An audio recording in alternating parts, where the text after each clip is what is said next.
the most common hacking techniques and how to prevent them. In today's digital world, where everything from our personal information to our finances is stored online, security has never been more important. But just as technology advances, so do the techniques that cybercriminals use to infiltrate our systems. Every day, countless people around the world fall victim to hackers. It's a cold reality, but the good news is awareness and vigilance can help us protect ourselves from these threats. Today, we're diving into the most common hacking techniques and, more importantly, how you can defend yourself from them. First, let's talk about one of the oldest tricks in the hacker's book, phishing. You've probably heard about it, but what exactly does it involve? Phishing is like a deceptive fishing line cast out into the vast ocean of the internet. Hackers disguise themselves as trustworthy entities, banks, online services, even your favorite stores. They craft fake emails or messages that seem entirely legitimate, asking you to click on a link or open an attachment. But when you do, it's already too late. The link might lead to a fake login page that captures your username and password, or the attachment might be a virus waiting to invade your computer. To protect yourself from phishing, always scrutinize emails and messages before clicking anything. If you receive an email from your bank or any company asking for personal information, don't click the link. Instead, open your browser and go directly to their website. And if you ever feel something's off, don't hesitate to contact the company directly, using a trusted phone number or email. Now, let's shift gears to malware, a broad term that covers everything from viruses to ransomware. Malware is any software designed to harm your computer or steal your data. It can come in many forms: viruses that corrupt your files, ransomware that locks you out of your system until you pay a ransom, and spyware that silently tracks your activities. These malicious programs often slip onto your system when you download something from an untrustworthy site or open an infected email attachment. How can you stay safe? The first line of defense is a good antivirus program. Keep it updated. Hackers are constantly evolving, and so must your protection. Also, don't download files or click links from suspicious websites or emails. When in doubt, avoid downloading anything unless you're certain it's safe.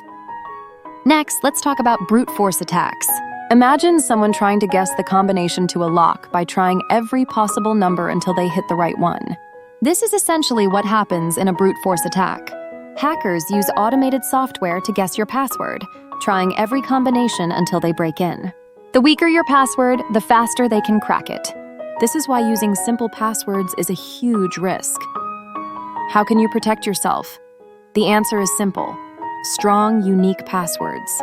Don't use the same password for everything, and make sure each one is long, containing a mix of letters, numbers, and special characters. If it feels like too much to remember, consider using a password manager to store your credentials securely. Moving on, let's talk about SQL injection, a technique that might sound a bit technical, but bear with me. It's often used to attack websites or online databases. In a SQL injection attack, hackers manipulate a website's database by entering malicious SQL code into the search bar or contact forms. If the website's security isn't strong enough, the hacker can gain unauthorized access to the data. Think personal information, credit card details, and more. Preventing SQL injections starts with good website security.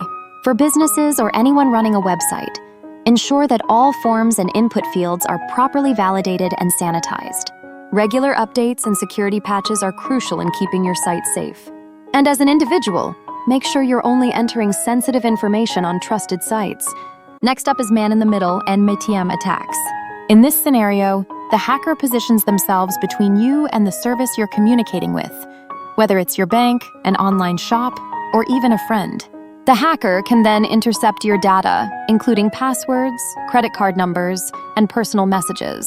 This often happens over unsecured Wi-Fi networks like those in cafes or airports, where the hacker doesn't need to physically touch your device to steal your information.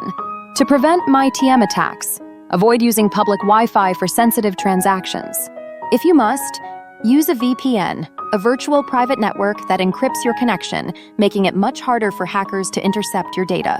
Another important tip: always look for the lock symbol in the browser bar before entering any sensitive information.